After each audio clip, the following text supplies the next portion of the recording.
지난 성탄 주일에 주일학교 아이들이 히브리서 13장 8절 말씀을 암송하는 것을 봤습니다. 영어로 암송했는데 우리 성경은 이렇습니다. 우리가 읽은 대로 예수 그리스도는 어제나 오늘이나 영원토록 동일하시니라. Jesus Christ is the same yesterday and today and forever. 우리 아이들이 다 암송했습니다. 짧은 구절인데 우리 아이들이 한 명 한 명 이 말씀을 암송할 때 제 마음에 아주 크게 다가왔습니다. 그렇지, 그렇지. 우리가 믿는 예수님은 어제나 오늘이나 그리고 영원토록 동일하신 분이지. 우리가 믿는 예수님은 밤하늘 북극성처럼 언제나 그곳에 계시는 분이지 하는 생각이 계속 떠오르고 제 마음에 이 말씀이 울려 퍼졌습니다. 우리는 급변하는 세상에 살아갑니다. 올해는 챗 GPT라든가 인공지능이 세상을 떠들썩하게 만들었습니다. 우리 교회 과학자들이 많이 계시는데 과연 과학 문명이 어디까지 발달을 할까요? 무한대라는 생각이 들 정도로 엄청 발달을 합니다. 주일 예배에서 오늘 인간이 해결할 수 없는 문제가 죽음이라고 말씀을 드렸죠. 근데 지금 어디선가 누군가가 이 죽음의 문제, 인간의 죽음을 해결하려는 실험이 계속되고 있는 것은 아닌가 하는 생각이 들 정도로 인류의 과학 문명의 발달은 엄청나게 빠르게 또 진보하고 있습니다. 물론 우리는 그것이 창조주 하나님과 하나님께서 만들어 놓으신 세상 질서에 대한 거역이라고 믿고 생각을 합니다. 그런데 인간은 하나님을 뛰어넘고 싶은 욕구가 인간 속에 있는 것 같아요. 아담과 이브가 하나님처럼 되려고 선악과를 따먹었고 바벨탑을 쌓아서 하늘까지 닿으려던 사람들이 그랬습니다. 이런 욕구가 모든 사람들에게 있는 것 같습니다. 죽음은 그만두고라도 노화의 문제를 해결하는 것이 가능하지 않을까? 이런 연구를 하지 않을까 모르겠습니다. 지켜봐야 할 것 같습니다. 하여튼 이 죽음이나 노화의 문제를 해결하려고 할 정도로 세상이 지금 급변하고 있습니다. 축이 변하는 것 같습니다. 구조가 완전히 패러다임이 변하는 듯한 느낌을 받습니다. 뿌리가 뽑히는 것 같습니다. 어떤 면에서 꽤 무섭다는 생각이 들기도 하죠. 야, 이런 와중에 하나님을 믿는 것, 우리가 믿는 예수님은 어제나 오늘이나 영원하다는 이 아이들의 고백, 저한테는 특별하게 다가왔습니다. 아유, 이런 세상에서 그런 고백이 뭐가 중요해? 시시하게 다가온 것이 아니라 우리 아이들이 한 명 한 명 예수님은 어제나 오늘이나 영원토록 영원하시다는 그 하나님 말씀이 저에게는 특별하게 다가왔고, 그렇지, 그렇지. 아이들의 마음에 또 하나님 말씀이 오래오래 기억됐으면 좋겠다는 생각을 했습니다.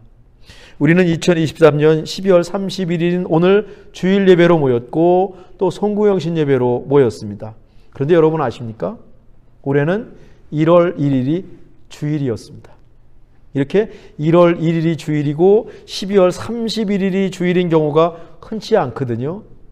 2023년이 바로 그랬습니다. 그러니까 2023년은 처음과 나중을 모두 주일에 예배로 모인 아주 뜻깊은 해였습니다.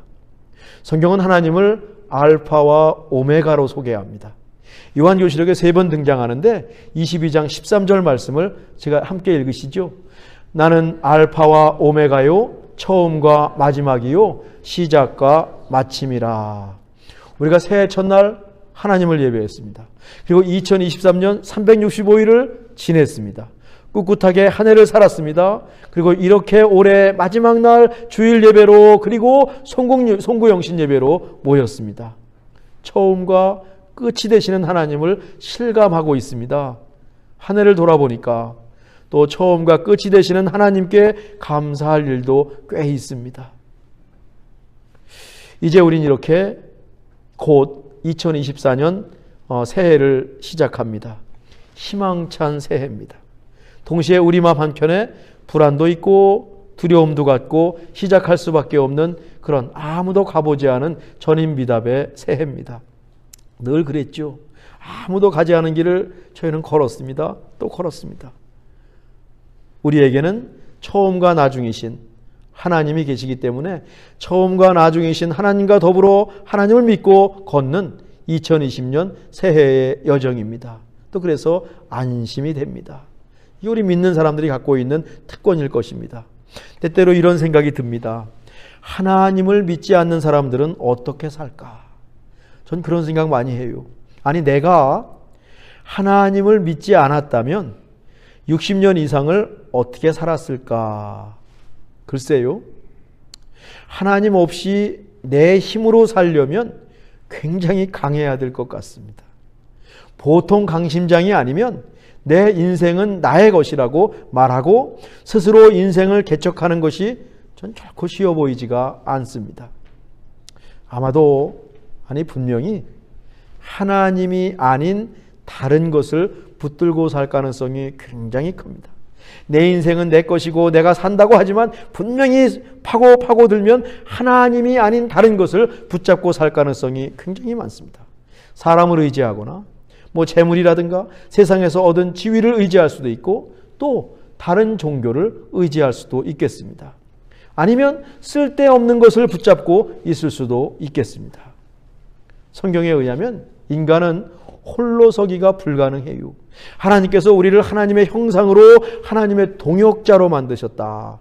성경에 의하면 인간은 하나님을 의지하게 창조되었습니다. 그러니 모든 인간에게는 하나님을 믿는 사람이건 믿지 않는 사람이건 하나님을 향한 그리움이 있습니다. 창조주 하나님을 향한 그리움이 모든 사람에게는 있습니다. 하나님을 믿는 사람들은 그 그리움을 온전히 찾아서 하나님으로 그 그리움을 채우고 있을 뿐이고, 그렇지 않은 사람들은 분명히 그 그리움의 공간을 다른 것으로 채우고 있을 것입니다. 분명히 다른 것을 의지하고 살아갈 가능성이 큽니다. 하나님이 필요 없다고 하는 순간 하나님을 다른 것으로 대체하고 그것을 따라갈 가능성이 엄청 큽니다. 인간은 생각보다 연약합니다. 강한 척 할 뿐입니다. 이것을 깨닫고 하나님을 의지하며 사는 사람이 누굽니까? 이 그리스도인이다 라고 하는 것이지요. 이제 우리는 처음과 나중이신 하나님을 믿고 하나님을 의지하고 새해를 맞이합니다. 아무도 가지 않은 2024년 새해지만 우리를 누구보다 잘 아시는 하나님께서 우리를 가장 좋은 길로 인도해 주실 것입니다. 여호와 이레, 하나님께서 모든 것을 예비해 놓으셨음을 믿고 저희들이 2024년 새해를 맞기 원합니다. 우리를 죽음에서 생명으로 옮겨 놓으신 예수 그리스도, 어제나 오늘이나 영원히 동일하신 예수님께서 우리와 함께 하실 겁니다. 예수님을 바라보면서 2024년 새해를 맞이하기를 간절히 원합니다. 이것이 우리가 갖고 사는 신앙의 힘입니다. 그리스도인은 이렇게 사는 사람들입니다. 처음과 나중이신 하나님께서 우리의 시작과 끝을 주관하실 줄 믿습니다. 2023년 우리 교회 표어는 표대를 향하여 였습니다. 예수님을 표대 삼고 철로 역정의 주인공 크리스찬처럼 하나님 나라를 향해서 걸어가는 한 해였습니다. 잘 해내셨습니다.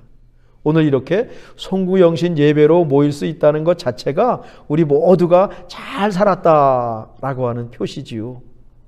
여기서 멈추지 말고 끊임없이 표대 되신 예수님을 향해서 걸어갔으면 좋겠습니다. 우리에게서 예수님의 향기가 날 때까지, 우리에게서 예수님의 냄새가 납니다. 예수님의 향기가 납니다. 우리에게서 예수님의 모습이 발견됩니다. 우리 마음이 예수님을 닮을 때까지 주어진 길을 걷고 또 걸어야 할 거죠. 이렇게 신앙은 순례길입니다. 우리는 그 길을 걷는 순례자고 2024년도 우리에게 주어진 순례길이요, 우린 2024년을 하나님과 더불어 걷는 순례자가 될 것입니다. 2024년 우리 교회 표어는 든든히 서게 하소서로 정했습니다. 새해에는 팬데믹으로 흩어졌던 것들, 또 팬데믹 동안에 좀 소홀히 했던 것들 좀 자리가 잡히고 말이죠, 더 깊이 뿌리를 내렸으면 좋겠습니다. 신앙의 깊이와 넓이를 생각해 봅니다. 깊이라고 하면 하나님을 마음 깊이 모시고 어떤 상황 속에서도 흔들리지 않는 신앙이 신앙의 깊이일 겁니다. 신앙에 깊이가 있어야 합니다. 넓이라고 하면 많은 사람을 품고 많은 것을 포용하는 대범함, 관대함일 것입니다. 신앙은 넓어야 합니다. 건물을 지을 때 높은 건물일수록 기초공사를 아주 깊이 파고 넓게 팝니다.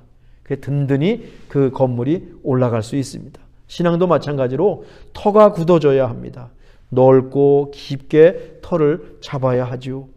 저는 지난번 성경 공부 참된 복에서 말씀드렸습니다. 기본으로 돌아갑시다. 그럼 우리는 어떻게 살 것입니까? 기본으로 돌아갑시다. 하나님을 먼저 구하는 겁니다. 그 어떤 것보다 하나님을 믿는 신앙을 맨 앞에 맨 위에 놓는 것입니다. 그런즉 너희는 먼저 그의 나라와 그의 의를 구하라. 그리하면 이 모든 것을 너희에게 더하시리라. 그러므로 너희는 먼저라고 하는 말이죠. 우선순위입니다. 순서가 확실해야 합니다. 무슨 일이 있어도 하나님을 믿는 신앙을 양보해서는 안 됩니다. 첫 번째, 2024년에 굳게 서기 하기 위해서 우리가 할 수 있는 것 우선순위를 정하는 겁니다. 하나님 가장 먼저 찾겠습니다. 하나님 가장 먼저 하나님께 감사하겠습니다. 하나님께 가장 먼저 찬양하겠습니다. 하나님께 먼저 무릎 꿇겠습니다. 이 세상에 그 어떤 것이 있어도 하나님보다 앞서지 않게 하겠습니다. 둘째는 있는 자리에서 최선을 다하는 겁니다. 성실이죠. 신앙과 삶이 하나가 되는 신실이기도 합니다. 하나님께서 우리에게 365일이라는 선물을 우리 인생 통장에 다 넣어주셨습니다. 내일부터 되면 우리 인생 통장에 365일 이것이 다 올라갑니다. 누구나 똑같이 365일을 허락하셨습니다. 이건 누구나에게 주는, 이 세상 살아있는 사람이라면 누구나에게 주는 365일입니다. 그런데 1년 후 우리가 이 자리에 모였을 때 모든 사람의 삶은 제각각일 것입니다. 시작은 똑같았는데 그 끝은 제각각일 것입니다. 하나님께 주신 이 선물을 정말 멋지게 사용해서 착하고 충성된 하나님의 아들이라는 칭찬을 받고 싶습니다. 2023년을 인생 최고의 해로 한번 만들어 보십시다. 이 365일을 가지고 하나님 안에서 정말 최고의 2024년을 여러분 각자가, 우리 교회가, 우리 가정이 한번 만들어 보십시다. 마지막 세 번째는 하나님께 맡기는 것이라고 했습니다. 앞에서 인간은 무엇인가를 의지하게 창조되었다고 했습니다. 다른 것이 아니라 하나님을 의지하면서 새해를 살기 원합니다. 모든 것이 합력해서 선을 이루시는 하나님을 신뢰하는 것이죠. 트러스트. 좋으신 하나님, 우리를 가장 사랑하시는 하나님을 믿고 새해를 하나님께 맡깁시다. 새해 어떤 일이 일어날지 우리는 아무도 알지 못합니다. 하나님께 맡깁시다. 그리고 믿음으로 살아갑시다. 그러면 지금부터 딱 1년 후 우리의 믿음이 자라가 있을 것입니다. 우리의 신앙과 삶의 뿌리가 깊어지고 넓어진 것을 발견하게 되고 하나님께 우리가 감사하게 될 것입니다. 꼭 그렇게 되기를 바랍니다. 우리 함께 굳게 서고 근사하게 1년 동안 우리 자라가십시다. 설교를 마치면서 오정혜라는 시인의 새해를 여는 기도라는 시를 소개하면서 설교를 마무리하겠습니다. 새해를 여는 기도. 받은 상처는 예리한 메스가 되어 가슴을 후벼 팠고, 준 상처는 아둔하여 두루뭉실 기억이 없었습니다. 나 잘난 못에 살아온 빈 껍데기였고 나의 관점이 진리라 고집했습니다. 남이 나를 칭찬할 때 그것이 나의 전부라 착각했고, 남의 허물을 덮어줄 내 안에 여백이 없었습니다. 나 가진 것 너무 많아 교만했고, 나 받은 것 너무 많아 감사할 줄 몰랐습니다. 남을 미워한 것 때문에 내가 더 미웠고, 내 것이라 아둥바둥할 때 가난해짐을 배웠습니다. 나를 부인할 때 내가 누구인지 보았고, 내가 죽어야 산다는 것 알았습니다. 남을 인정할 때 부유하다는 것 알았고, 남이 존재할 때 내가 있음을 아는 지혜를 가졌습니다.